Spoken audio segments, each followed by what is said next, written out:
And I heard it again, and I could not go to sleep. And so I just began to pray. And I prayed for as long as I heard pray. I don't know what for. That's all I heard. I just kept praying that.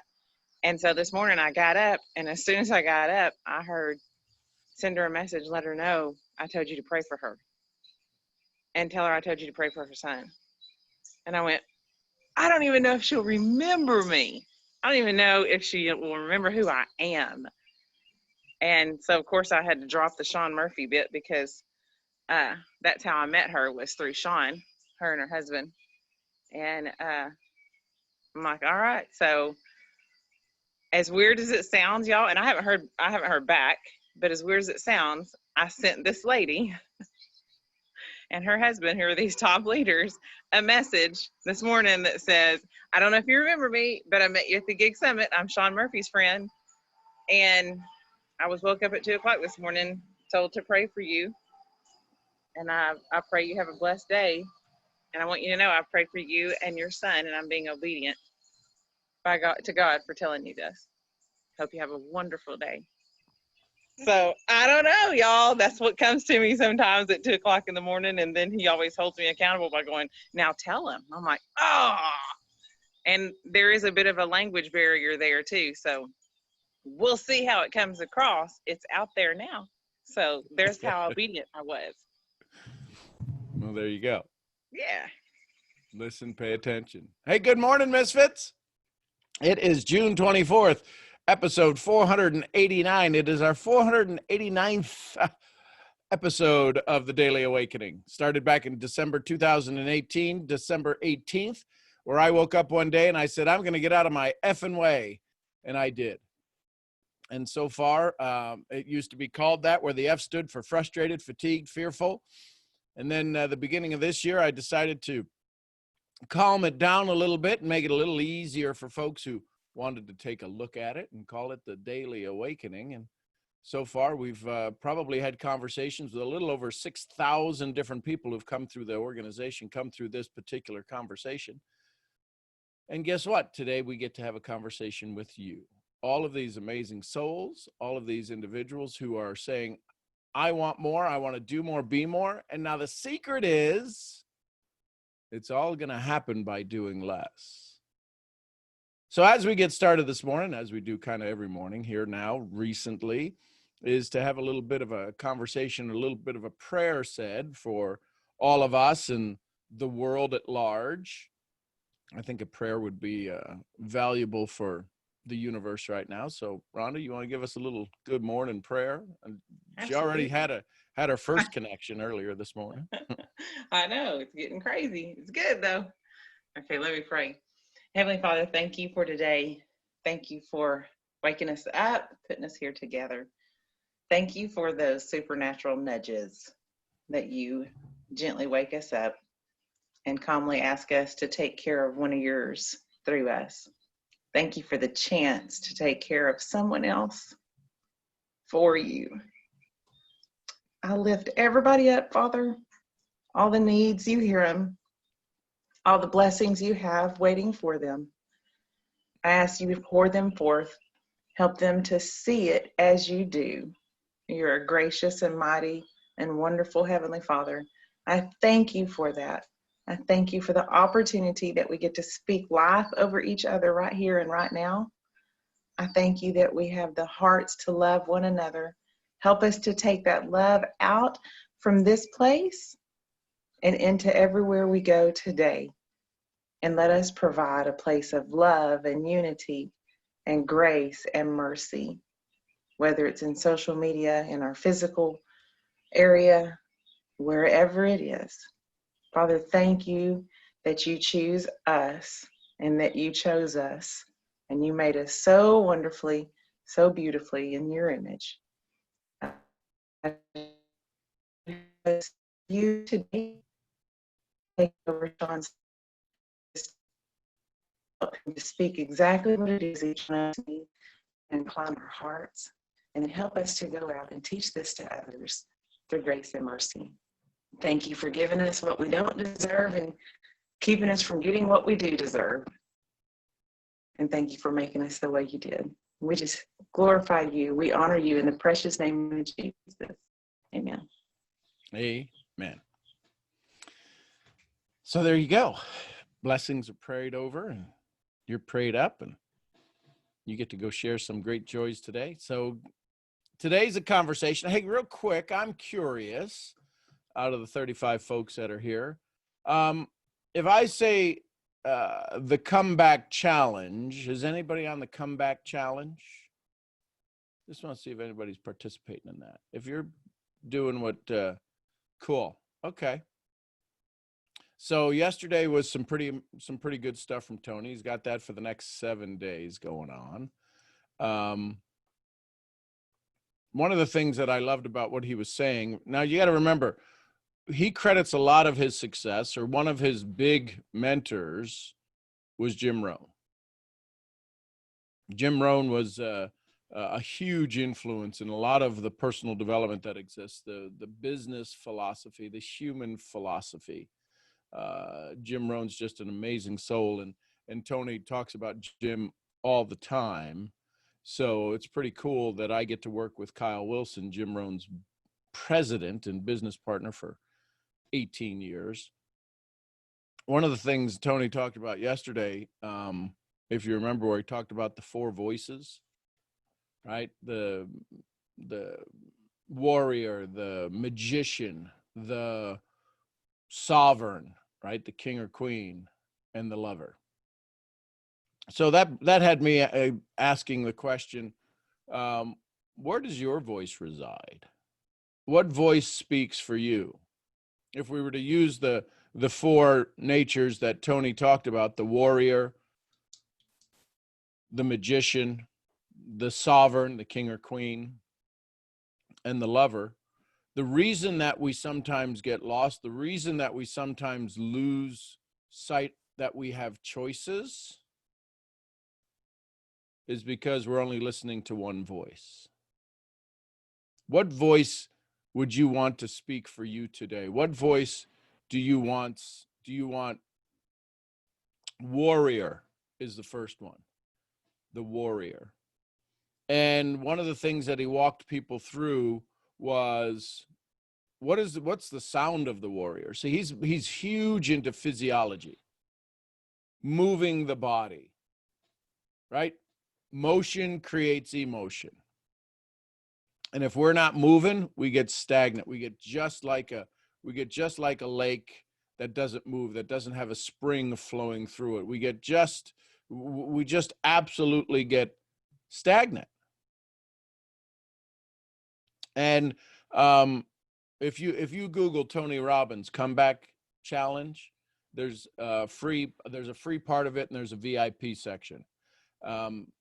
The VIP section so far, we had some conversations and Q&As. You get a Zoom link to do some stuff afterwards. You get an extra 20-30 minutes, but yesterday was 3 hours. So, and plus you get recordings of all of the 7 days. The point is this: it was a pretty powerful conversation. There were 60,000 people in the Facebook group. 60,000, and there's about 850 who did the VIP. The question, though, is what voice speaks for you today? Is it the warrior? Is it the magician? The magician, see, one of the things that I really liked about this is that sometimes you've seen me if I do a session here online with somebody, and I'll take them back to that moment before the incident happened, whatever that was.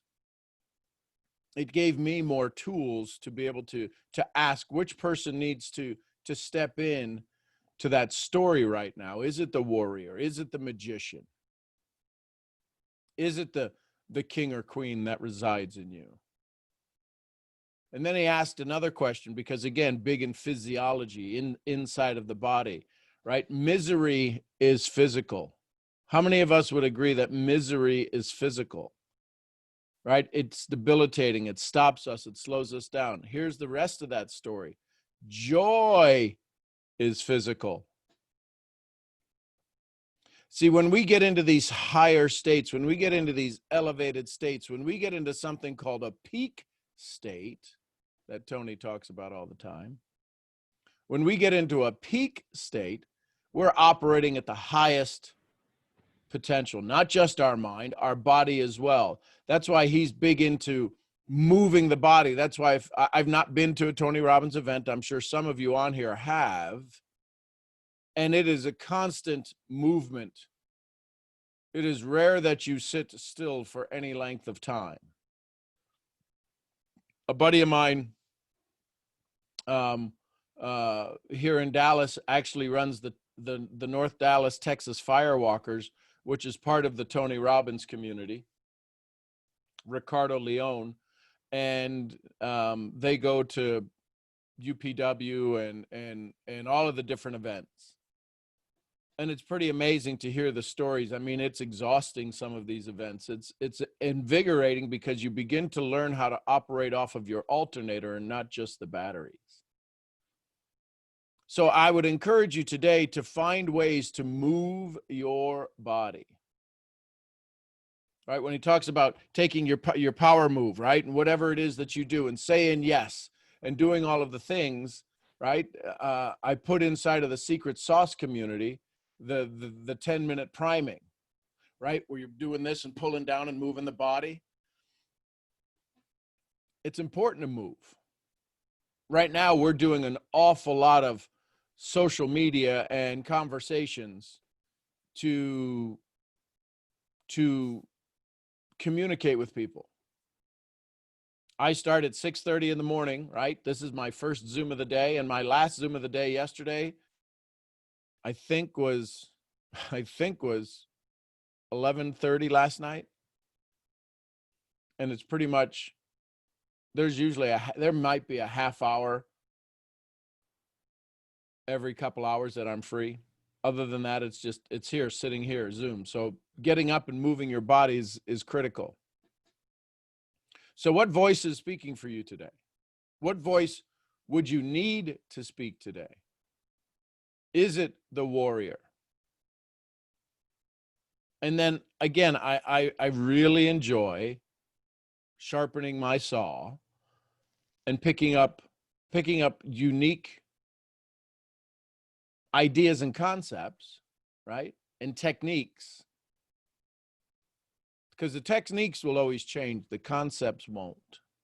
The concept of the four voices is to show that there's strength inside of you. There's peace inside of you. There's love inside of you. There's the ability to solve a situation instantly. They did studies in inner city schools where kids aren't typically doing that well with scholastics. And they sat with them and they gave them a score, they gave them a test and scored them to get a base point, to get a baseline, to get that average. And then they asked these students, they walked these students through a 30, 45 minute little training. And all they did was, in this idea, is to give them the concept that they could take somebody else's idea, somebody else's mask, somebody else's head, and put it on their body. Kind of the question, what would Jesus do? What would so-and-so do? What would somebody say? Sometimes you guys make me smile and go, what would Sean say? That's what this concept is to let you know that you have tremendous amount of resources inside of you. You have a full lifetime, every one of you, no matter how old or how young you are, you have a full lifetime of experiences. And in that lifetime of experiences, you can answer the question that you have. You just can. You can answer the question that sits in front of you right now, at least to get you started, to get you moving. And then in that movement, in that direction, in that action you take, you'll be able to move further and farther and get new awareness to be able to find more answers. I was reading something here in my journal. I was taking some notes in a journal yesterday, And I came up with, and I was reading some of these questions. I'm like, I got to go back through my journals. Because some of the questions it asked. This was something back on October of last year, October 24th. It was about Rumi poetry. So maybe there's a poet voice inside of you as well. So Rumi says, I am an iron resisting the most powerful magnet there is. And that started me off on a whole conversation about being pulled. What voice inside of you is being pulled out? What voice inside of you is being drawn by a magnet of today's moments? See, that's the question when we talk about whether you get frustrated or angry or you're in the moment or not in the moment. What is pulling you out of this moment? What pulls you out of this moment? What pulls you away from the now? What's strong enough to pull you out of this moment? You're in this moment. This moment will never exist again. This moment, and then this moment, and then this moment. What allows you, what confuses you, what tricks you to not be in this moment?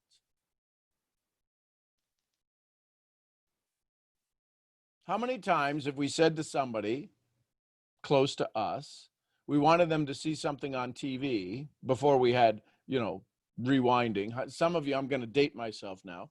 Some of us, the only time we got to see something a second time is if they had instant replay in the video.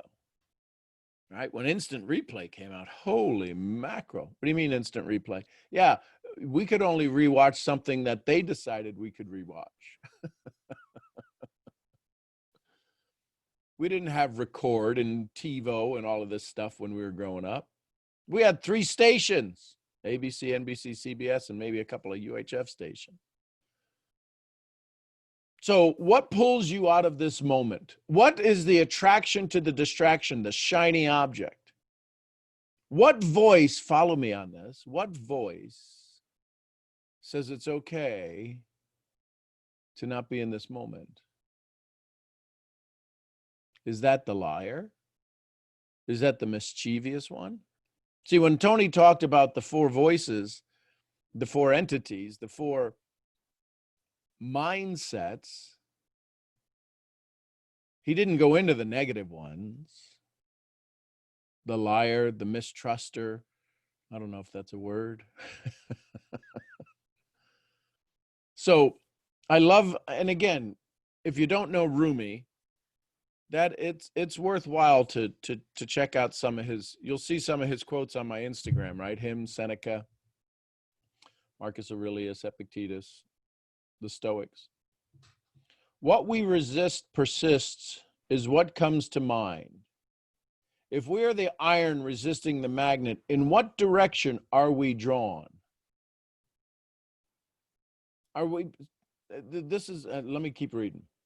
He says magnet as in, one, it leads me to think there is a place where the magnet sits and is pulling from. It's when we move our head that we can narrow the direction we are being drawn to the noise. Right? How many of us are sitting in our backyard and we hear a noise, and because of the way sound bounces around everything, we turn our head to try to figure out from which direction the noise is coming. Again, physiology. It helps us understand where the sound is coming from. So what if, and this hit me this morning when I was reading this in meditation, it's when we move our head that we can narrow the direction that we're being drawn to the noise. How can we find the source of our pull? What steps can we take to determine movement?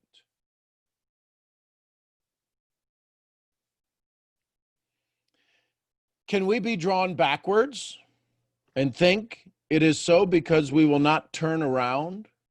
See, when I read that this morning, this whole idea, the whole concept, the whole conversation of standing right there on the edge of the frontier and the plains, it hit me that we're constantly being drawn into the frontier. Are we resisting the pull into the frontier? What voice is keeping us from turning around and facing the frontier? What voice of yours needs to be spoken today? We say, I came from that way. It's back there. Where is there? Your goals, your dreams, your future, those things you're working on right now, those things that are just wanting and hoping that it pulls us into our own awareness. Some of you have done your videos in the secret sauce community. Some of you were nervous, couldn't tell. You told us, couldn't tell. They sounded awesome. They sounded very normal, very genuine. What was the pull that made you hit the go live button? What was the pull that said click the upload button? See, there was a pull. How far backwards would you have to go to start a new forwards? I think I need a drink for that one. How far backwards would you have? And that's written in red. Could it be you missed your sign in the past? Could it be you missed the sign that said turn around? And not turn around, go the other way. Just turn around, you're going the right way. The magnet cares little about the path. It just draws what it can.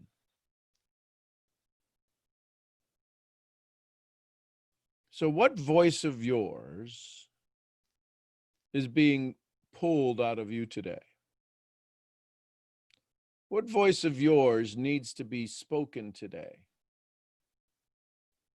Is it the one of leadership? Is it the one of motivation? Is it the one of the prospector? Is it the one of the enroller? Is it the one of taking time to sharpen your saw? See, if we're going to complain about them is us. The only reason them can exist is because us has an opinion. There is no them without us having some kind of idea, us having some kind of judgment. Because if we choose to be the voice of joy, there is no them. There's only us. They instantly become us. What voice of yours could serve you today?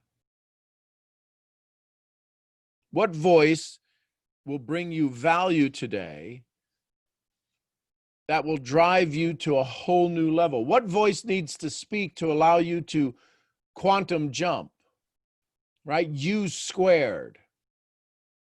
Price Pritchard.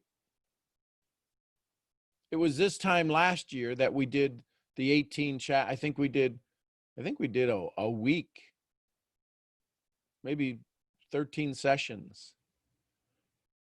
on that book. And I read the book. That's how short the book is. One chapter is a page and a half.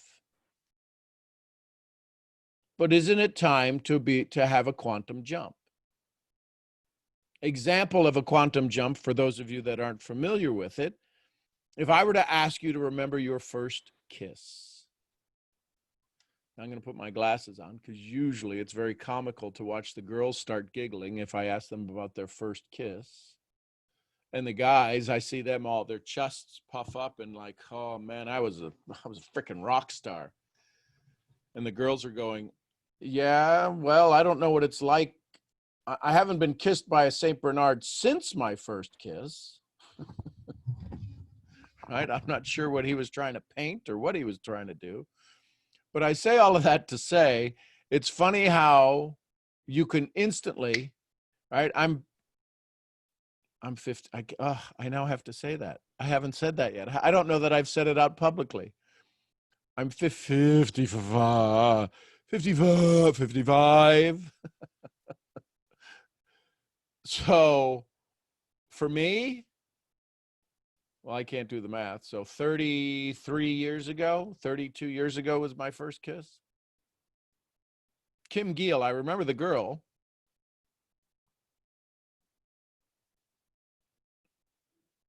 So my point is that you can instantly go back to your first kiss. That's called a quantum jump. When you don't have to pass, you can go from point A to point B without crossing the time in between, right? That's a quantum jump. And if the laws of the universe that exist are true and hold true, the law of opposites says that if I can go back 33 years, 32 years, guess what else I can do? I can go forward 33 years and have the same exact belief. The brain does not know what time and space it is when an idea comes about. So can you quantum jump into the future? Do you have your quantum jumper voice?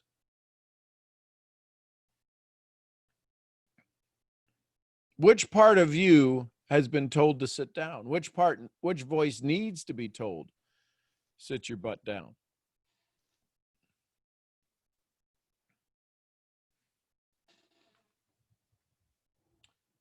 So what questions can we ask to find our pull? Being drawn to a result feels like, many of you have decided to engage in the secret sauce workshop. You're looking for a result, not an experience. The experience is along the way. You're looking for a result. What does it feel? Being drawn to a result feels like, there's some people who wanted to do it, but the fear showed up too much. There's other people who said, 7 hours with Sean, $97. Now it's 150. That's still a no-brainer. Being drawn to a result feels like, fill in the blank. Since most people will have built in a resistance to their magnet of desire, we need to walk them into this slowly. How many of us have ever been afraid to go do something, and then when we did, it was like, oh, that wasn't that bad at all. Hell, that was fun.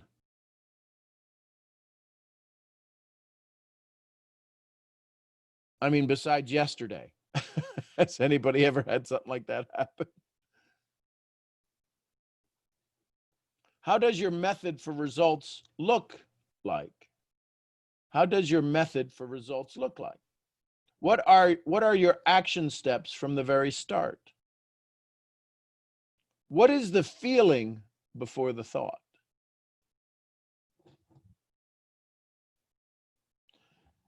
This will be a challenge for most because it happens at such an unaware place in our body. There is always a feeling before the thought. So get folks to slow down and become aware of what this process, become aware what this process is. It's just 2 pages. And it's the last couple of 2 pages. So this is why I journal. Right? This is on, let's see what months these are. This is 6/13/19. So this is June to May. I guess maybe I made it to, these used to be a half a year. These used to be half a year. Now they're quarters, these journals. Is this making sense? A couple of hands up. We're going to go to those in just a second.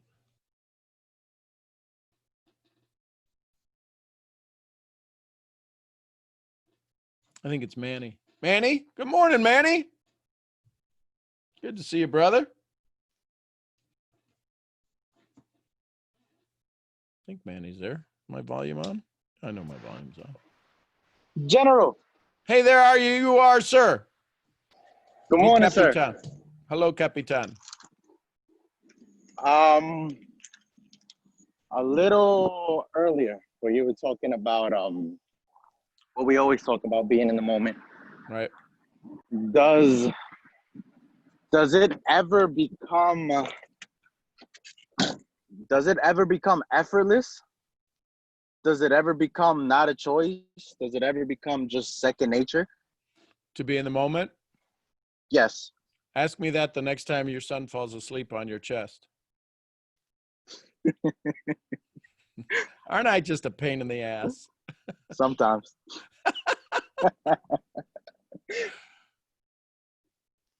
See, we forget how in the moment we can be.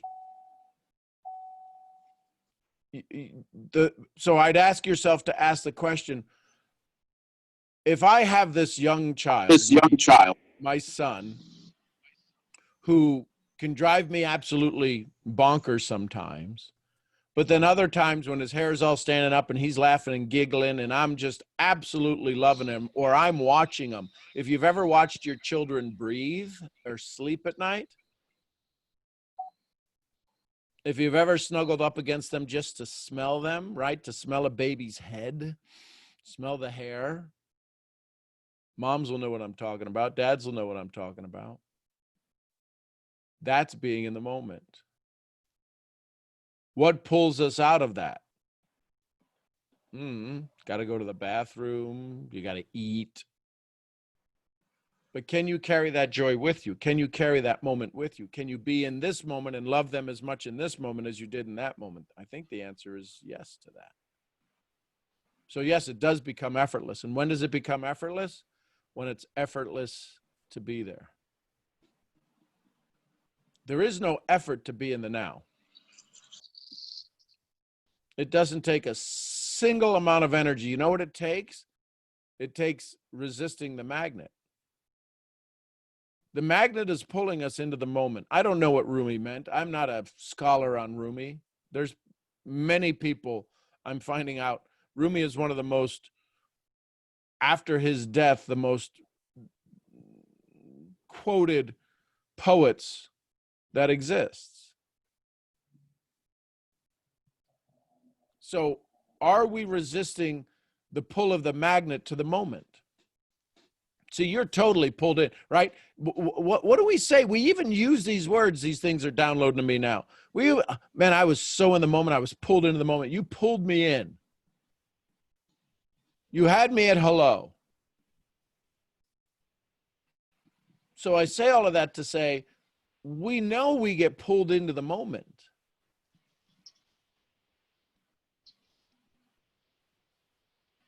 I constantly find myself having to pull myself back, though. Back into the moment or into the moment? Yeah, sure you do. Because you're a guy. So, for example, I usually put the baby to sleep at night. Yep. And, the first couple moments I'm in the moment, but then I leave. Yep. And then I always come back to what you've told me to do, to count the strands of hair on his head. Yeah. Or I also find myself constantly saying that I'm on the edge of growth when you told me to put his hand on top of his hair. And so I do that to bring myself back. Okay. So let's ask the question. Let's use what Tony Robbins was talking about yesterday and what we're talking about today.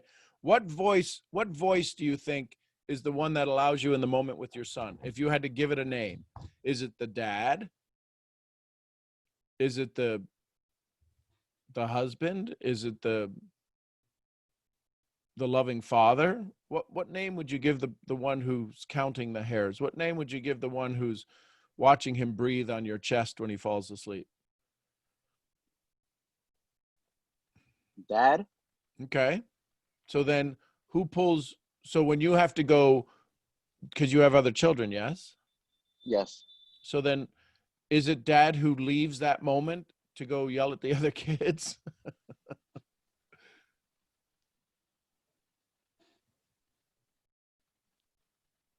Is it Could it, dad who leaves that moment to yell at the other kids? right? Because now you got to think, well, I got to go be dad over here now. You're not being dad over here. You're being the discipline. You're being the spouse. You're being the husband. Maybe if we put it into the four that Tony talks about, the warrior, the magician, the king for you, or the lover, which one are you when you're with your son and you're having that conversation? Are you not the lover? Yes. What does the lover say? If the lover says, if you were to ask the lover, that part of you, the next time you're in that moment, if you can do it now, if you can think back to a moment, if you were to ask yourself, all I need to know to stay here is, and what's the answer? As the lover in that moment, to stay in this moment, all I need to know is, what would the lover say?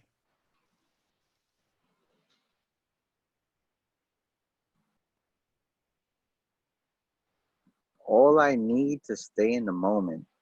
All I need to stay in this moment, all I need to know to stay in this moment is, right? Bob calls it sentence stem completion. First answer that comes to mind is love. Okay. So that's what the lover says. You say you have to pull yourself back, right? Correct. What does the magician say? What would the magician, Manny the magician say? Because the magician can, what does the magician do? It produces a result. We know it's magic. It's a distraction. It's this, that, or the other, but it creates a result that we're in awe of. So if you were to ask your magician, who can instantly come up with a solution for anything you need, what would the magician say to keep you in this moment? So you don't have to pull yourself back. If you were to ask the magician, the one who can come up with an answer like poof, back to poofing, Bakumi, if we could do that, what would the magician say? All I need to know to stay in this moment as the magician is to do what?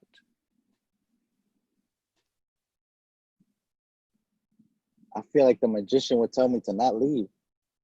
Okay, so in the illusion, can you if this love and place of peace that you're in is a location, what could you do to move throughout the world but you never left that place of peace? Could you wrap yourself in a cocoon of it? Could you absolutely put yourself in this huge human-sized test tube that's filled with love and move about your day and be able to put your hand throughout it and do things throughout the moving through the test tube, but staying in this piece of joy? Could that car that you're sitting in right now be a place of peace and joy and love, and you're in it, and it's always wrapped around you? So now the challenge is, the magician says you don't have to leave it. The lover says just love. What would the king in you say? The sovereign voice, the voice that everybody in the entire kingdom needs to listen to. So now you have the ability to stay in love. You have the ability, because of the magician, to wrap yourself in it. What would the king command in you? What would the king say? What kind of order would the king say to write this new proclamation that allows Manny to stay in joy?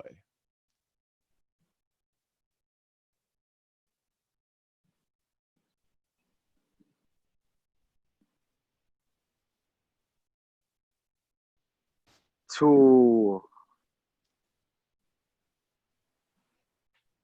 put yourself as many times as you can in those type of moments. Well, so let the king know that the magician gave you a cocoon, that you're never leaving the moment. But the king has to write a proclamation that it's okay, you carry the cocoon with you. You're able to stay in this moment. Is it okay for his subjects? Is it okay for the king's subjects to stay in the moment of joy? Yes, sir. So if the king says that, now we have one last one. The one who will protect us all, the warrior. So if somebody comes to attack that place of peace, they come to breach that cocoon that you've been established, that the king said is a proclamation, you're allowed to have it. The magician says all you need to say is your secret word, and poof, it's always there. And the lover says, stay in the moment, be in love. What would the warrior need to do? How does the warrior show up, and how does the warrior become present to make sure that if anybody comes to attack that place, how does the warrior keep you safe, that the warrior doesn't even know the magician, the lover, and the sovereign doesn't even know the battle existed? What would the warrior need to do? Right? Many of us, if you're not familiar with the military, there's many acts of terrorism that we never even know about. There's many in our military, many in our first responders who have kept us safe, and we have no clue that battle even raged. What would your warrior now do? How does your warrior need to protect this environment? I don't have words, but my imagination just took me on a trip where I imagine somebody fighting off thoughts I don't want to have. So how far out would you place this line of warriors so that you never even hear the battle raging? See, the challenge is that the warrior goes to protect us when the phone rings and we look at it and we go, ah, shit. Ah, God dang it. Son of a. How do we send the warrior so far out that when that phone rings, we go, okay, I can deal with that.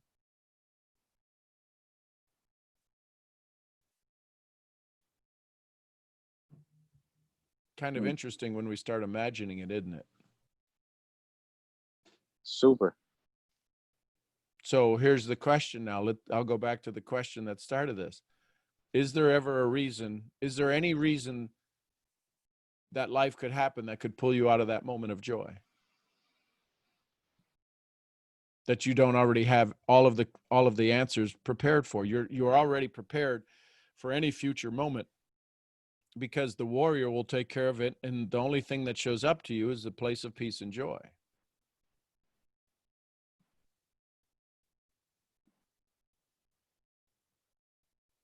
And if you choose to get pulled out of that, what would the sovereign say? What would the magician say? What would the lover say?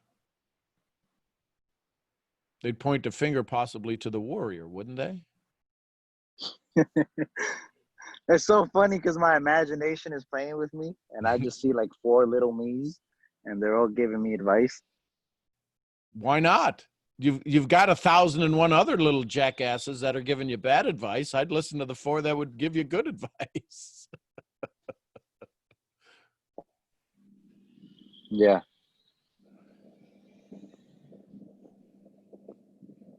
Yeah, it makes sense. Isn't it fun when Manny comes on and asks these amazing questions? Y'all throw some hearts up for Manny.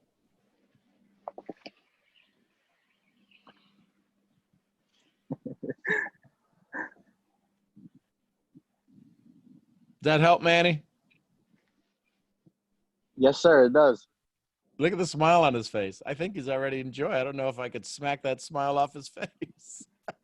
You could try. I have a warrior defending It's me. Exactly right. Yeah. See what happens? See how all of a sudden we can talk ourselves into success instead of talking ourselves out of it? You start to get frustrated. You go, warrior,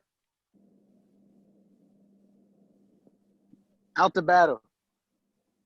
and then, but it's the one out to battle. It's not us. We don't have to be there. Yeah. Now, there's times, right? Somebody, God forbid, yesterday wanted to knock on your door and try to enter into your home. Your warrior's front and center. But if we have all of these capabilities and we're listening to the 70,000 thoughts a day,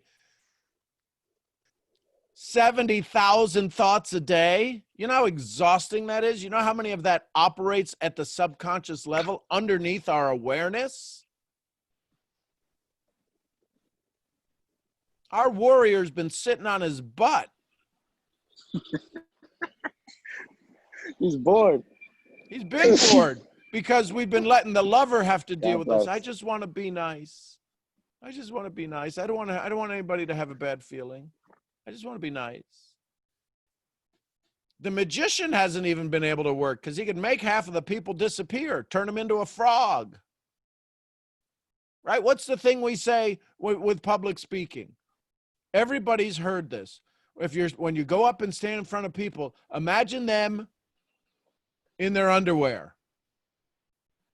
Well, man, with today's wellness challenges and 70% of the population overweight, I don't know that I'd really want to imagine that picture. Or Sean, It I heard look at their forehead. Yeah. I heard that before too. Look at the forehead. Yeah. The thing is that, but isn't that the magician doing that? Isn't that the conversation of the magician saying, change the way reality is? We've used these things all the time.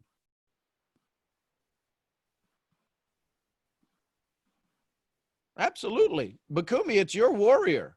Could you imagine Bakumi's warrior going out with that energy and going out going, "Ah!" It's all full of love? Because that's the other thing that Tony talks about. What's the sound your warrior makes? What's the sound your lover makes? What's the sound? How does the magician speak? How does the warrior speak?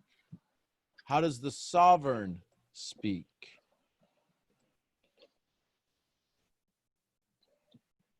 And when you ask the question to them, all I need to know is, all I need to understand is, the thing that will serve me best in this situation is, you can ask any one of those questions, but ask the questions 4 or 5 times. Again, going back to Bob said it many times in our conversations, sentence stem completion. Now you get to do it from different characters that you play on a regular basis.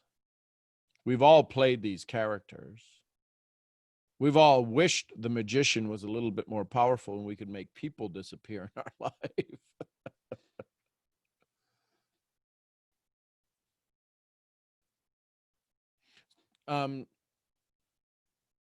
So I think it's Wahia. She asked, what do you write in your journal? That's what I wrote in my journal. That was reading right out of my journal, what I read about Rumi. My ideas and everything. Jim Rohn said a dull pencil's better than a sharp mind. So everything that goes in my journal, I carry it with me all the time. This isn't something that sits by my nightstand and I write in my deepest, darkest desires and who I thought was cute in school today and all of that stuff. These are things to pass down. We had a tornado warning here last year in the fall, and it looked like we might get some damage in our area. So the things that I packed up, right? If you got 60 seconds to leave the house, what do you take? I packed up 13 journals that are here. And my hard drives, my 30 terabytes worth of hard drives. That's what I took. So this is everything. Everything's in these journals, whatever I have.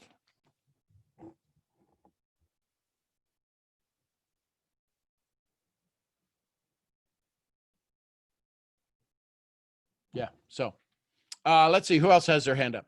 Next is Alex. Good morning, Alex. Good morning / afternoon / wherever you are in the world. Man, I feel like a Z-snap. Can I do that? I'm a white boy from Serbia and Europe. Can I do that? Sure. Sure. All right. We Awesome. don't have to watch, do we? Yeah. I can turn off my camera and do it, but yeah. Anyways, I didn't have any questions. I just wanted to read something for you, 2 lines that I heard the other day. The first line reminded me of the definition of the misfit gang, right? And the other line is a line about something we talk about often. It's the old story and the fight with your old demons, right? Yep. So the first line goes, I believe, do not take my word for granted, but I do believe this is an epitaph from Theodore Roosevelt to his son, who died in battle, I think. He says, all of us who provide service and stand ready for sacrifice are the torchbearers. We run with the torches until we fall, content if we can pass them to the hands of the other runners. I kind of thought about us there for a moment and what we do as misfits and what we do as leaders and whatnot. I really kind of thought about our service and what do we want to do to provide and serve other people. So that's my take on the misfit gang here. And the other one, I believe this will help a lot of you. If it does, awesome. If it doesn't, let it be.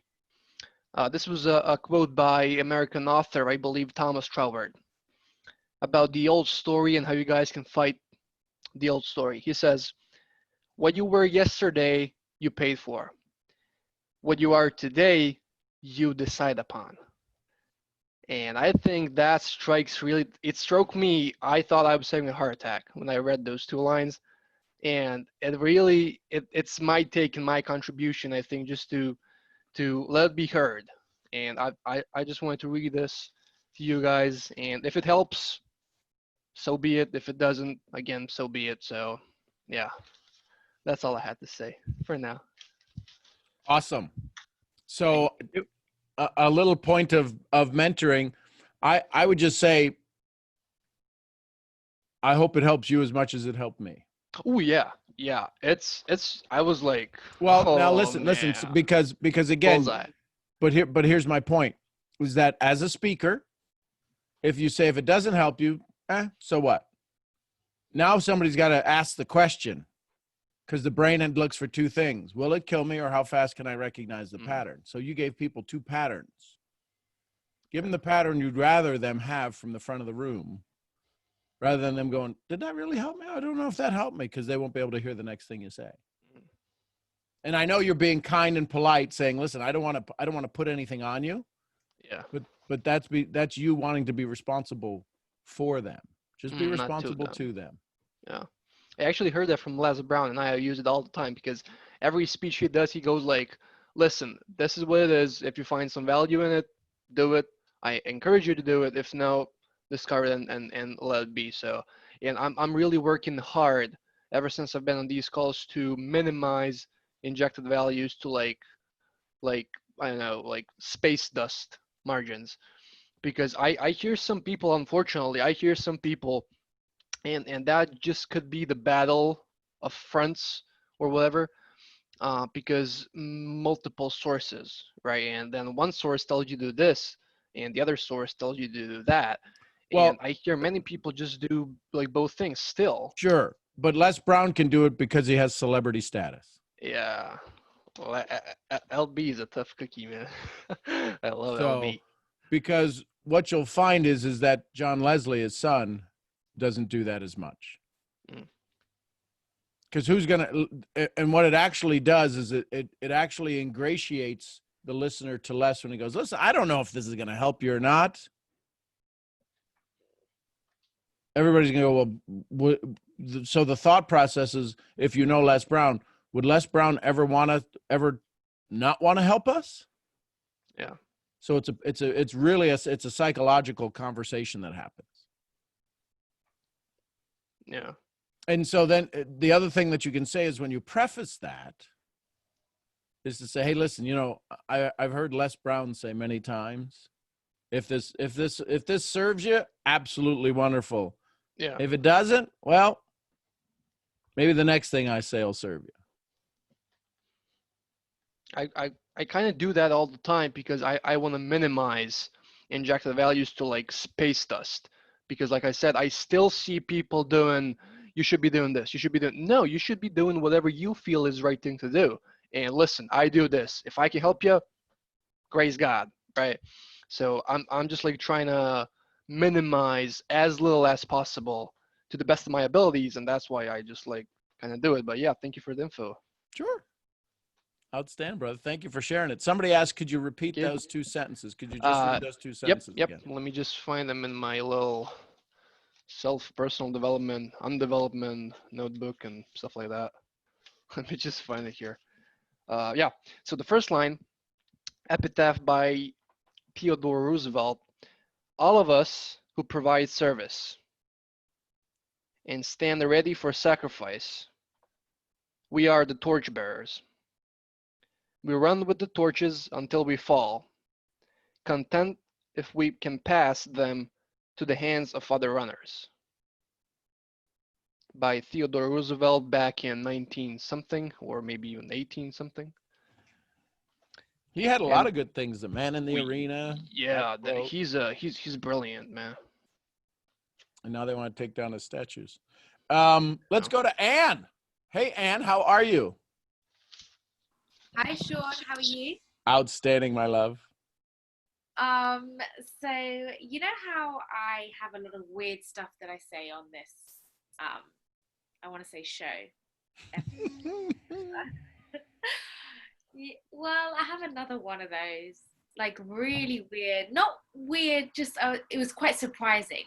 So for the past few months, so even as I was coming on here, like when people asked me like, what do you want for this year?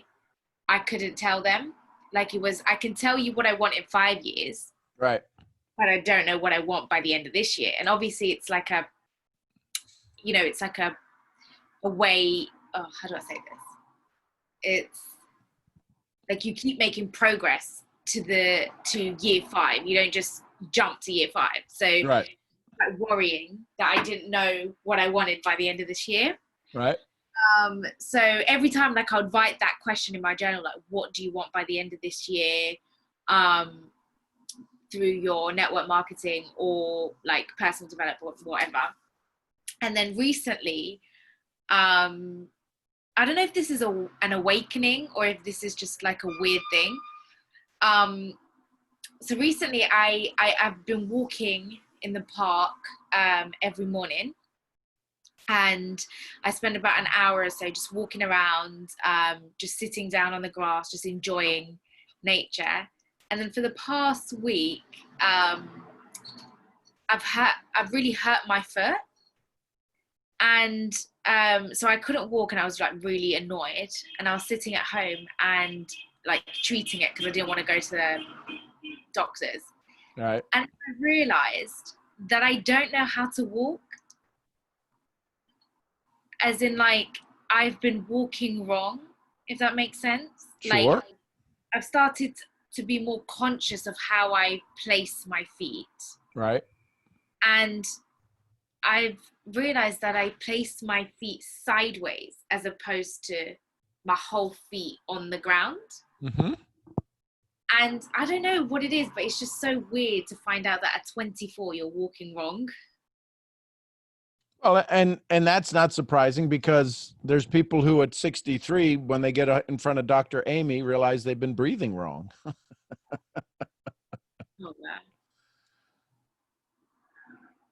So I don't know if this is like on the way to like finding out more about myself, or if this is just Well, I think that's a huge finding out about yourself. The question to ask is, which one of you, what voice is now wanting you to walk in less pain?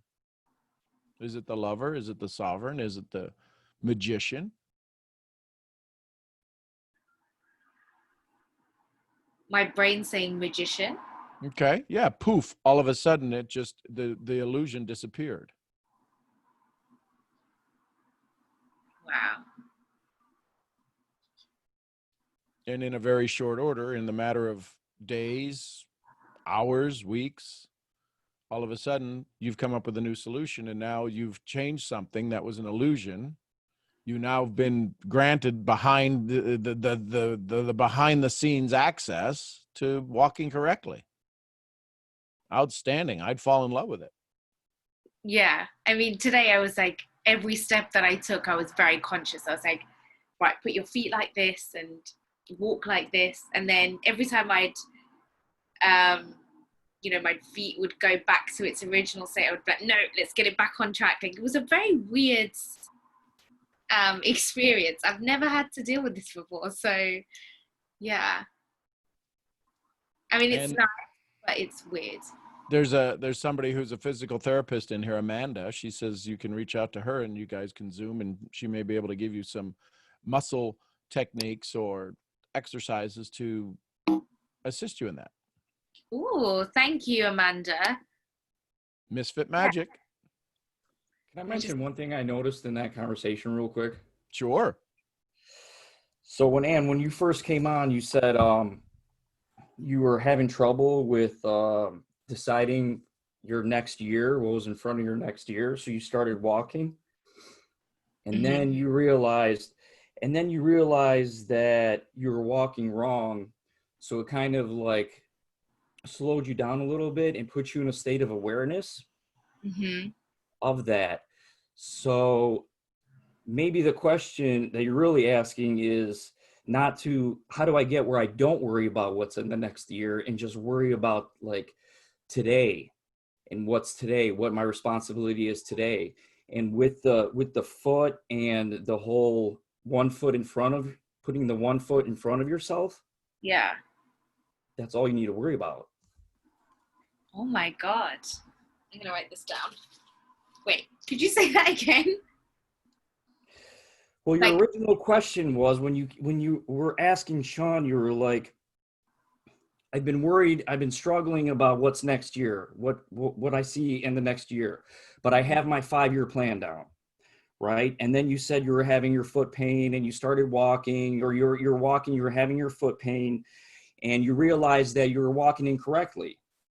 So the two could be connected, because then when you sat down and you started realizing that you need to fix your walking and worry about only putting your foot forward 1 foot at a time, you felt that that's going to heal your foot, put you in a better state of awareness.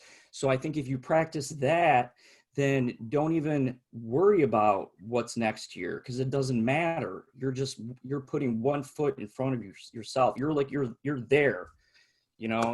That's the answer to your question of next year. Yeah, but like everyone is not every. I mean, I shouldn't compare myself to everyone, but you know how like in most like network marketing things, they're like, oh, so what do you want for the year? So here's what's happening there, Ann, is that yes, they want you to think big because they want you to stay. Even if you set a 5-year goal, that's amazing. When do you have to take action? Today. So they can't talk to you about now because they don't even understand now. And again, generalization. So what Jeremy is saying is yes, it is absolutely you're if you get focused into the now and the next moment, the key is you got to have the sail on your ship, and you got to make sure you understand your compass, because otherwise you won't be, but sometimes people they'll be so focused in the now, they're walking in a circle and they get dizzy and they don't go anywhere. Okay. So as you're moving forward and you are taking these walks and you are fixing the foundation, right? Because your feet are your foundation. You're fixing the foundation that you stand on. You're getting more into the moment. You're becoming more aware.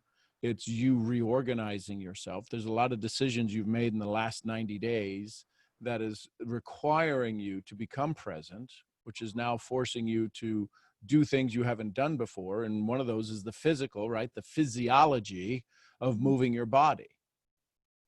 Yeah. Now, you walk around the house, it may not hurt as much because it's not as prolonged the journey.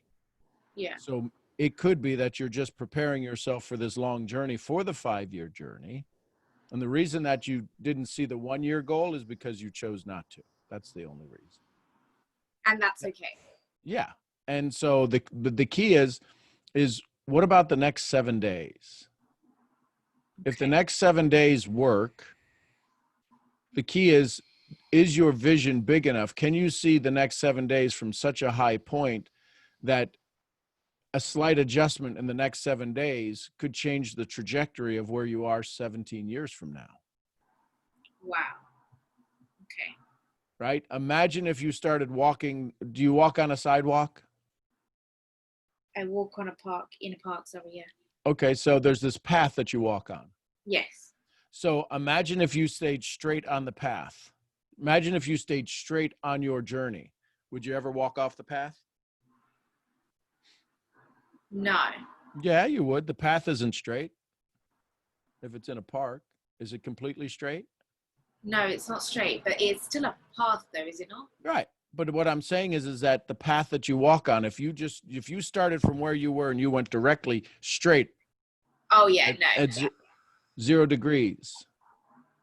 So this is where I'm saying we all see that meme that says, this is what everybody wants, A to B, but this is what entrepreneurism, right? And then B. Yeah. So can you get your clarity in the 5-year that's so clear that you may even take steps at this point because your reticular activating system has your 5-year goal so clear, you're going to be going, well, wait a minute, I don't think I should be doing. Oh, that's why I'm doing this. Okay.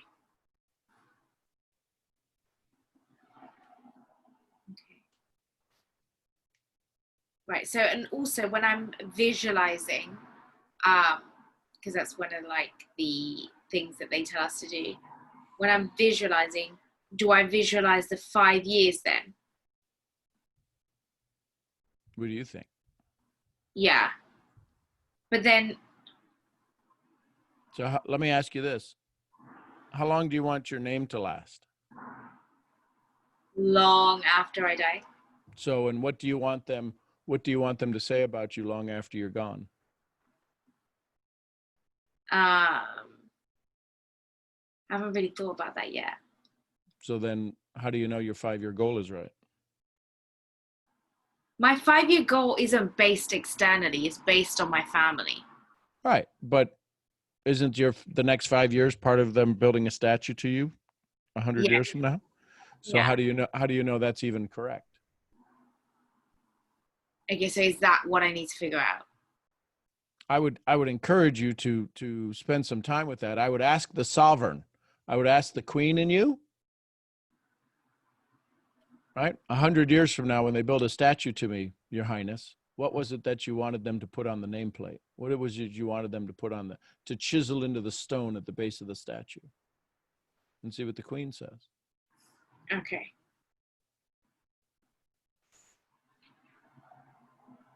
Because 100 years from now, they probably won't know whether you walked incorrectly or you sprained an ankle or your family was at odds with you. This is you, the queen. This is you, the queen we're talking about. They'll know that you went through hell in a handbasket, but nobody really wants to care about that. They just want to stand beneath you and get a picture with you. Yeah. Okay. Thank you, Sean. Thank you, Jeremy. That really helped. Absolutely. Wow. Thank you. Lover, Bakumi. Magician, lover, sovereign, and warrior. Let's go to Evelyn. Hi, Evelyn. Oh, and listen, for those of you that don't know, Evelyn went to Disney yesterday. Yes, I did. You need to go to her Instagram page to know what that means. Because it's not the Disney she thought it was, nor do you think it is. No, it was not. Good morning, everybody. I feel like I haven't talked to you guys in forever. Good morning. I want to share a couple of things that they've been going on, and I feel like a lot of progress. Since I've been talking to you, right, and I came and you helped me out with going to that place, I've been working a lot on like the decisions of like joy to misery, like, you know, and being very aware of my thoughts. Like, it's just like, I am putting myself like consciously, like, okay, what am I thinking? And replacing my old stories, right? Mm-hmm. So even the day of the sandal, you know, like I choose to be happy. And then the other day, what happened was that we went downstairs on Saturday, I think it was. We went downstairs and somebody hit our car and left. Right? My husband wanted to pull his head out and blah, blah, blah. And I'm just here feeling in a total gratitude mood. And he's like, but why you don't say nothing? But why you don't this? And what? And I'm like, because I am not going to get upset for something that first of all is material thing. And second, I could have been driving that car. You could have been driving that car. But no, instead somebody hit it. Well, the car was there. Nobody got hurt or went through that circumstance, that situation that it's like, it freaks you out. So that was that. And my point with this is that I'm being noticing a lot of challenge where I notice the challenge and I'm like, I'm not gonna get upset because of this. I'm not gonna get upset because of that. And it have helped me and also helped me to realize that like after we did that with the toy, with the Barbie and all that, like I was in a place of resistance, even though after I did all that and I was still looking for that something outside me that I needed to do, that next course that I needed to take in order for me to achieve. And lately I've been feeling, I feel that my success is like inevitable because I am doing the deal. I am being faithful to my routine. I am being faithful to me. I am being spending the time in the things that I want. I put myself in another acting class. And yeah, sometimes I feel kind of overwhelmed because it's the business and the acting class and the homework and this, but I feel so thankful. I love it.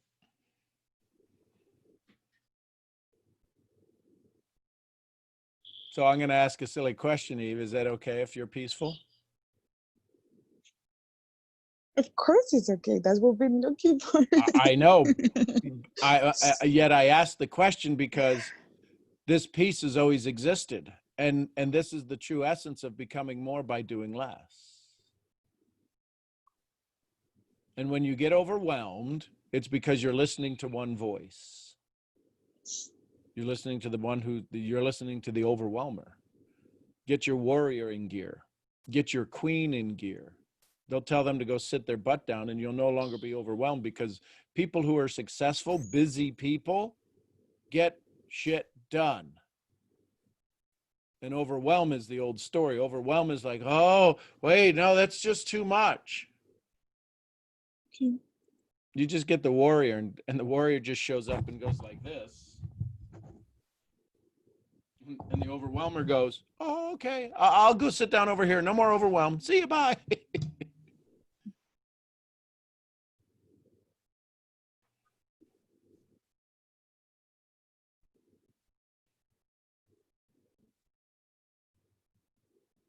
So what's next for Eve?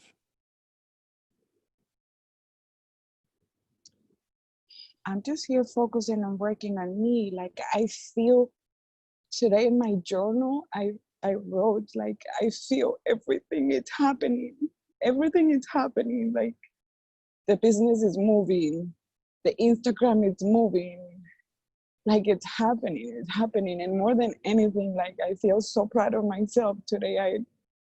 It was a moment that I was driving to the beach and I just took a moment and I looked myself in the mirror and I just thought about myself like I am so proud of you.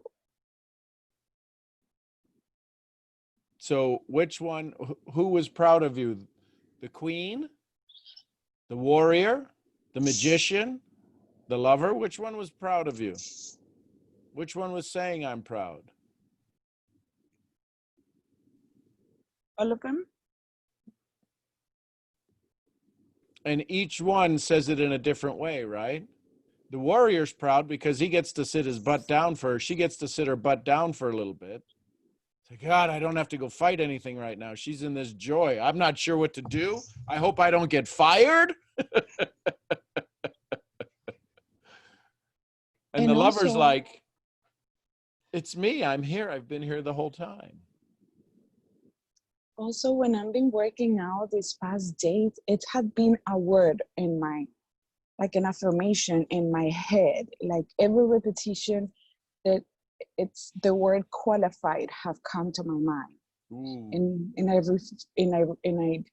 I repeat, like, I qualified. I am qualified. And even in some weights that she's been putting up a lot.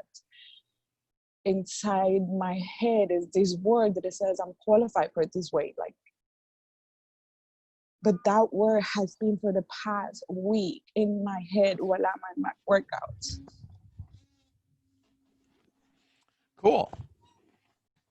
So Which then, so pay attention possibly to see what the qualifying action is that's making you qualified. Qualified as a result, you did something to make that happen. So just be aware of the actions you've done to now be qualified. Because previous to the word showing up qualified, you were in the action of qualifying. Look at the actions you've been doing that have now qualified you to sit in this moment, to be the queen, to be the warrior, to be the magician, to be the lover. You're now qualified to be anything you want to be in life. God, stop it. Congratulations. Funny what 60 days will do for you, won't it? And I here was you, so hungry for this change. and that's the key. Hungry. There's a lot of people who are hungry but never take a seat at the table. And there's a lot of people who are hungry and want us to feed them like a little baby, and we get lost. We can't take care of the armies because we're feeding the babies in the high chairs in our business.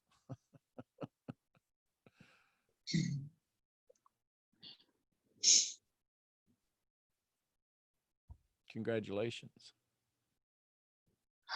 Thank you so much for guiding me through these. Thank you for being a good student. Because it doesn't matter how good the teacher is, if nobody's winning around the teacher, it ain't the student's fault.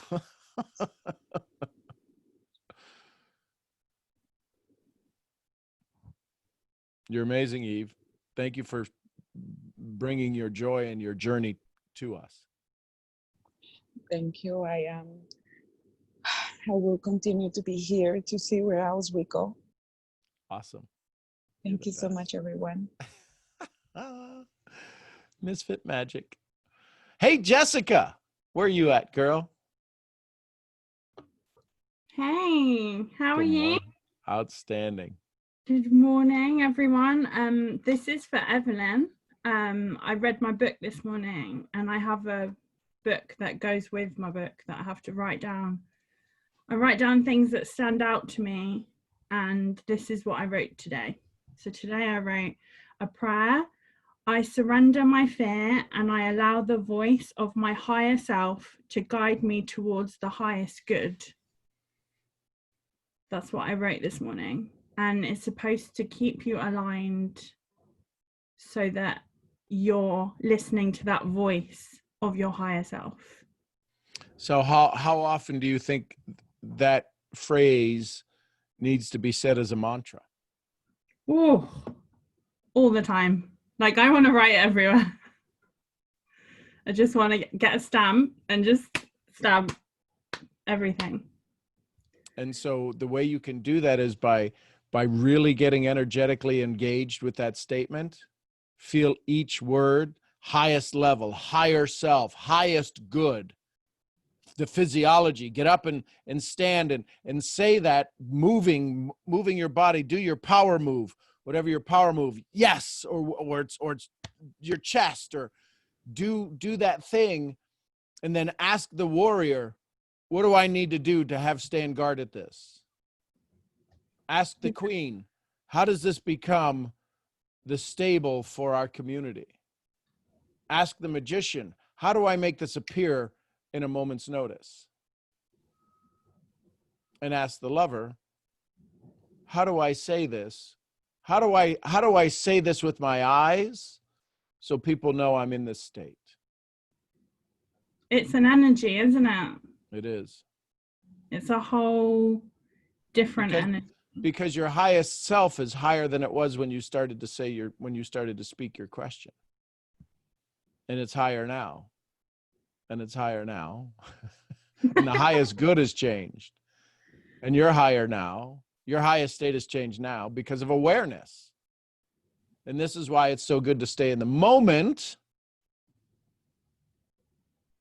and to be that torchbearer.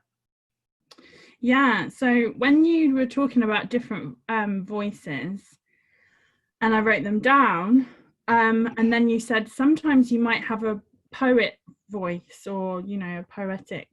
Mm-hmm. And I have this poem, and I've always loved it, and I've always put it on the wall, and I always come back to it. And this girl, she's actually 19 years old. I thought it was someone, you know, something from a book that's really old. And it says, "You are not your age, nor the size of clothes you wear. You are not a weight or the color of your hair. You are not your name or the dimples in your cheeks. You're all that you read and all that you speak. You are your croaky morning voice and the smiles you try to hide. You're the sweetness in your laughter with every tear you've cried. You're the songs you sing so loudly when you know you're all alone. You're the places that you've been to and the one that you call home. You're the things that you believe in and the people that you love. You're the photos in your bedroom and the future you dream of. You're made of so much beauty, but it seems that you forgot when you decided that you were defined by all the things you're not." So, powerful. Yeah. And it's kind of, you know what, yesterday when Robert Parks was talking, I was writing so much, and I was thinking society and how we've been programmed is all in this poem. It's in everything that we've seen. And now it's going, okay, this is what you've seen. Imagine it's not there, and just follow something that says, I'm better than this. There's something more than this. And that's it. I think that's what you always have to think. You always have to think, okay, this is what happened, but what else? Where is it? It's like being in a box, or it's like being a fish being in a fish tank and going, wait, I need to get out of here. Some way, somehow, I'm going to get out. I'm going to be in the sea. No doubt. Awesome. Thank you, Jessica. You're welcome. Let's come back across the pond and go to Atlanta. Hello, Brittany. Hello. Hello. Hi. So a few things. I was really, Sean, I failed you. I was having this conversation. I was having a conversation with my friend yesterday, and it was a very charged conversation. And we were talking about the head versus the heart. And I was saying, he was trying to make the argument, and I told him I was going to talk about this because I love to send him the YouTube replays. He was saying that we are not of our conscious mind. Like our heart isn't of our conscious mind or our subconscious mind. It's our higher faculties, which really lead our emotional bodies and tell us what it is that we really should be doing or want to do. And I was like, I don't agree. It's more so the heart, because it's the head which comes in and tries to trick us out and distract us in reasoning, and using reasoning, which is one of our higher faculties, to distract us from our actual desires or purpose or intentions or whatever it is that you want to call it. But I couldn't get it out well versed enough, and I was like, yeah. I need reinforcement. Well, not to create an argument, if we were to look at the way this entity that's called a body is created, Mhm. If the brain was of the highest faculties, which do you think the body would build first, the brain or heart? The heart. Well, if the brain is of the highest faculties, the thing that controls everything, which should show up first? The brain. Right, but which shows up first in the body? The heart. Yeah. So the heart doesn't need the brain to operate. Well, I could have said that yesterday. You could have. So I don't know about now. We operate out of our brain because the heart forces us to be in the now. The brain keeps us from anything but the now. Mm-hmm. So yeah, I understand how you can operate from that place, especially me being a male. We operate from that place of nobody, we don't want to be all soft and mushy and in the now.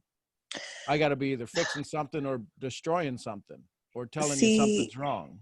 And I said that, I was saying that because we also got into the conversation of love, and I've been doing better with my relationship as far as how I view men. It's still a struggle, but I'm doing better. And I was basically saying that when it comes to speaking from the heart, in romantic relationships, men tend to not do that. They tend to just turn that part off, and then they just go immediately to logic and business and strategy. And he was like, well, if you look for centuries and centuries since before, that's kind of always how it's been, because men's role is to be the provider and the protector. And I was like, no, I don't agree, because if we're talking about love, which is from just all things, the heart, especially love is, and it just is. There was no stipulations on love since the beginning of time, when love was first, became a concept. Right. And again, if there's always two sides to every story, sometimes you don't have to see the other side. You read all of poetry from 2,000 years ago. You read the Stoics. It's all about just being in the now. Everybody, for 2,000 years, everybody's been trying to figure out how to get into the now, how to be at peace, how to be at calm, how to be not at war.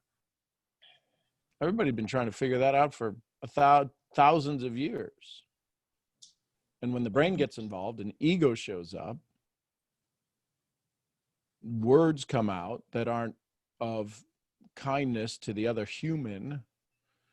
We start to fractionalize entities through thought. You're not tall enough. You're too short of a race. You're not skinny enough. You're not heavy enough. So I would, with that situation, what you resist persists. I would just say, you know what?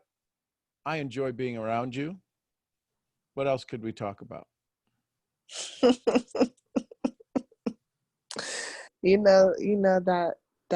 That's my thing. And so I also wanted to note something too. And I just thought about this when you just said that, because it just reminded me how much I used to push people. And, and I used to be so bothered by not being able to control other people. And it's so funny because I have a friend, and he was like, this is like the fifth person that told me that I'm always irritated. And I was like, well, you have to think about your circle of influence. And he was like, well, what do you mean? And I didn't even think about it. But now I'm like, wow, I was able to guide someone through that, which used to be my challenge, but it's no longer my challenge anymore. So I did just want to, well, no, it's not a challenge anymore. And so you're becoming more by doing less. Yes. But I did have a very challenging weekend, or challenging weekend. And I was speaking to the same friend, And he was basically saying, which I agree with, is that when we're in a negative feeling or when our old story shows up, right, we look for certain things to reassure that negative feeling. Sure. Right. And then we create this larger thing that really doesn't exist. So I get my question to him was how, because we started talking about intuition and we started talking about creation of thought. So the question would be, how do you know when something is intuitive, and is intuition always true or fact or real, versus when someone is just constructing something to continue on a negative feeling or a positive one? So what's the question? So how do you know when something is of your intuition? And then if it is of your intuition, is intuition always real or true energy, versus when you're creating something in your mind? So intuition comes from where? Infinite intelligence? A deeper source of a subconscious level. That's, do you think intuition is designed to protect you? Yes. So could intuition, old story, keep you from doing something because it doesn't understand what it is?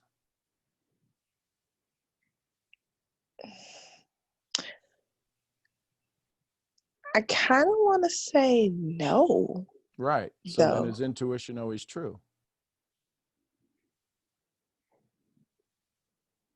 Yes. Then what makes intuition false? The data not matching up? Our thoughts of it.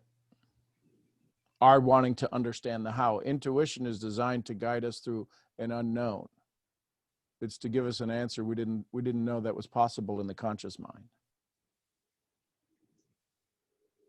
How many times do we have intuition and not listen to it? Mm-hmm. Mm-hmm. So This as is, you go ahead. no, I'm going through my Rolodex of thought and memory. Yep. For times that I didn't listen to my intuition, and times that I did listen to my intuition. And in this instance, I had a strong feeling about something, right, and I brought that up, and I'm just like, well, where did it come from? And so I brought it up, and then the person that I brought it up to was like, no, that's a myth. And I'm just like, you're saying it's a myth, but something, the energy. Well, why would you Rose believe says them? Why do they have enough something. authority to change your desire? Well, They in do. essence, they don't. They do. Because I just wanted to, how I be, Sean. Maybe I have an issue with just always wanting to confirm something. Well, okay, but confirm or challenge is two different things. Both. Right. I like to do both. Mm-hmm. And until I don't. And, I like to challenge it. If it doesn't align with what I believe, I challenge it until it confirms my belief. How do you know what your belief is true? Exactly. I don't. Right. And that's when you follow intuition. Get out of your head, fire your brain, and hire your heart. And then ask your 4 counselors.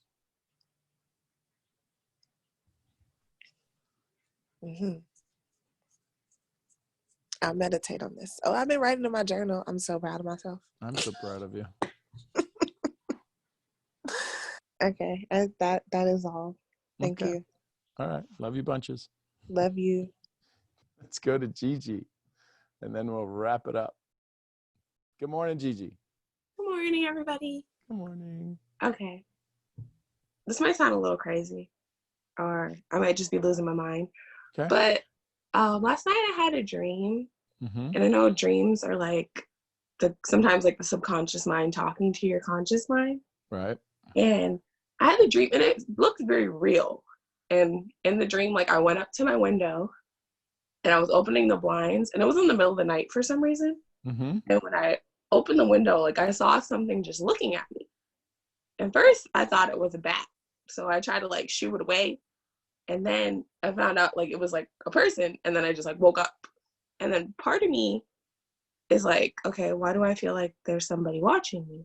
But then part of me is like, in my normal day, I always feel like there's people watching. So then I'm like, am I losing my mind?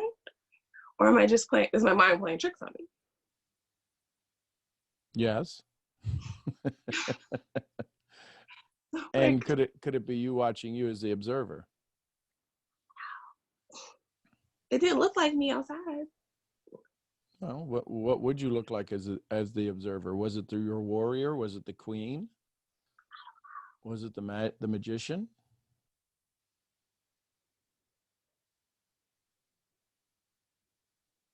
I'm trying to ask myself. If it was the warrior, where would they stand guard? Oh, outside the house. But it was like on the roof. So I don't know.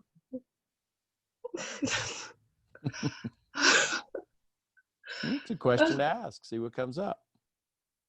I don't know. Now I'm like starting to like, I don't know, my mind's running and I'm like, oh my gosh, am I going crazy? Am I losing my mind? So which one of you is running crazy right now? And The overthinker. which voice needs to step in place and to protect you? What would your warrior say right now? Stop overthinking. Okay, so listen to that voice. This is what happens when we get overwhelmed. We listen to one voice and it runs us off the rails. And then I started like going. What would your queen say? I don't know.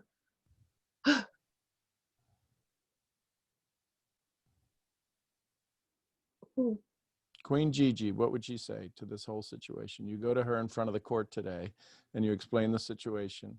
And she looks at her subject called Gina. And Queen Gigi says what? Don't worry. There you go. Let's go on next.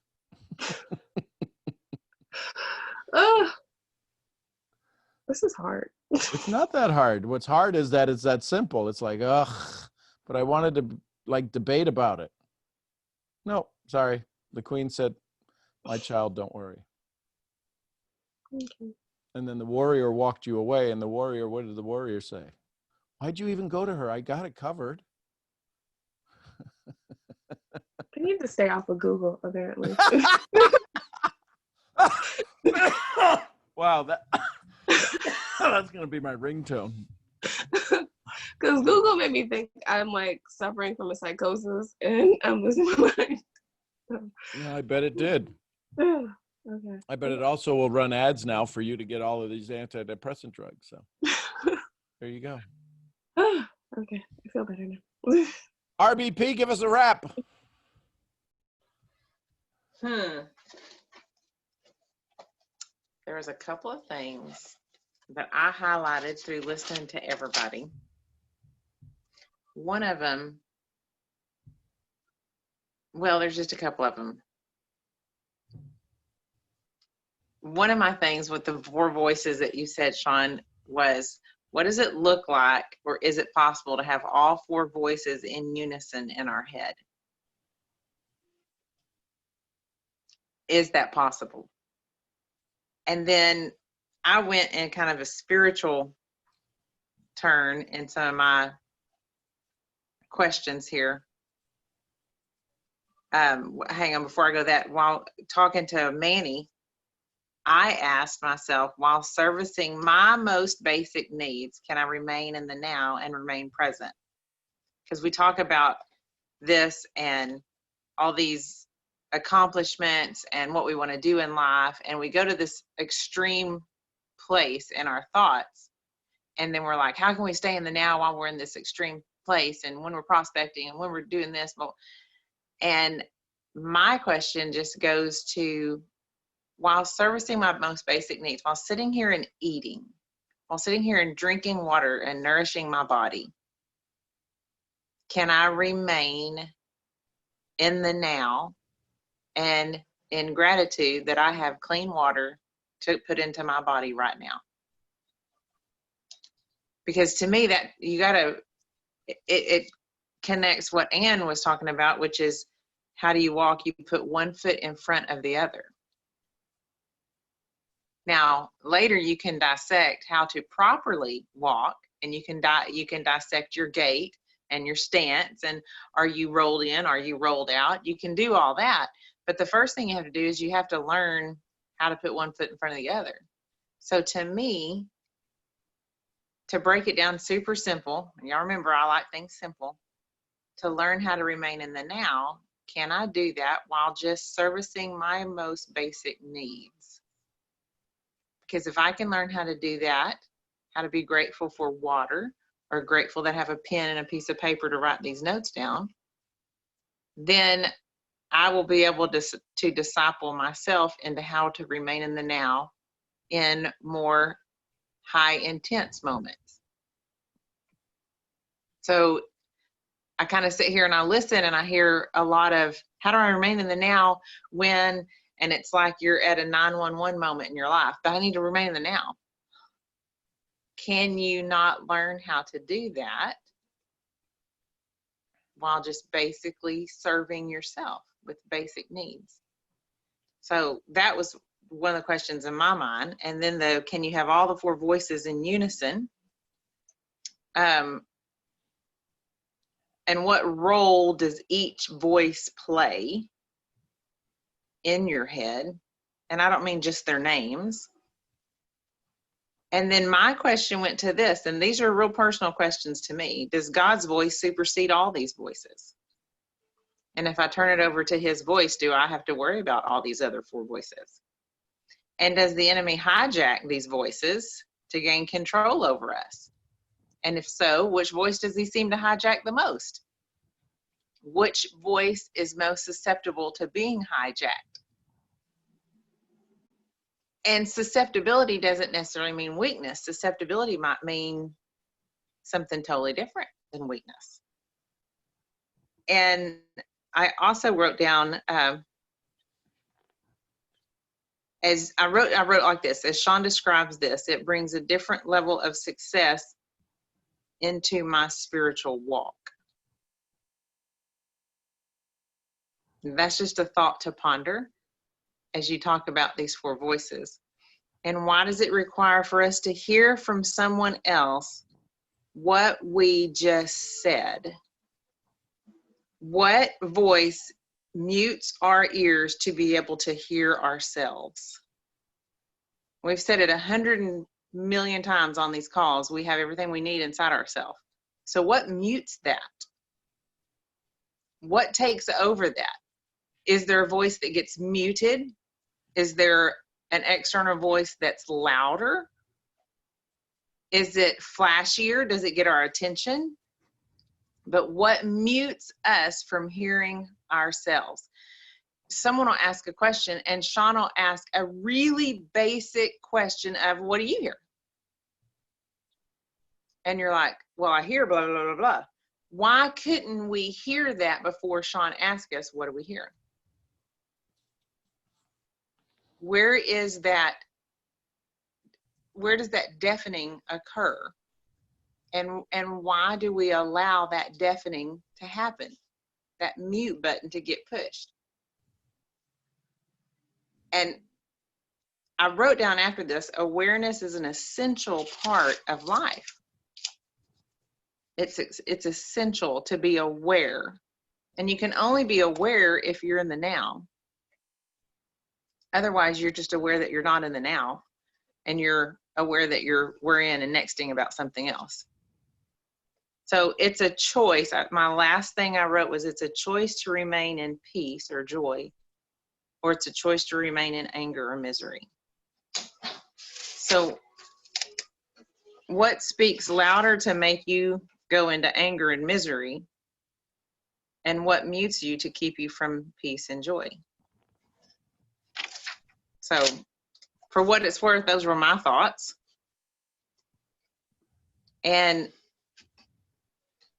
to remind all of us that we're quantum leapers and we're quantum jumpers. We do it all the time. And again, it goes back to what I said yesterday. We're brilliant. So what mutes your brilliance? What mutes you from seeing that you're a quantum leaper and a brilliant being? So I guess what I'm going to be sitting with are those, and will I allow my thoughts and my voice to be hijacked? So for what it's worth, there you go. Yeah, other than that, not much to wrap up. Well, I don't know. What do you want me to say? Well, no, I thought it was perfect. But Rhonda always asked afterwards, well, did that make sense, what I said? Yes, made sense what you said. Well, you never know. You never know. It makes sense in your own head, or it does to me. So hopefully it'll resonate with somebody. You know, don't be muted. Rhonda's the perfect TikTok of, do you ever see a friend of yours and wonder what's going on in their mind? Dun, dun, dun, dun, dun, dun, dun, dun, dun, dun, dun. Rarely will you guess what's, you'll guess what's surface on my thoughts by looking at my face, but rarely will you understand what's going on inside my head in the depths. Avoid. Put the warrior up, the magician poof out of here. So there you go, folks. Love you tons. Hey, listen, I'm your head misfit, along with all of you amazing misfits who I get to learn from every day. My name's Sean Murphy, founder of Mental Profits. I'll see y'all where? At the next event. At the next event. Love y'all. Then, bye for now. Y'all. Have a great day. Bye, everyone. Love you guys. God bless you. Bye, y'all. Bye, everybody. Bye.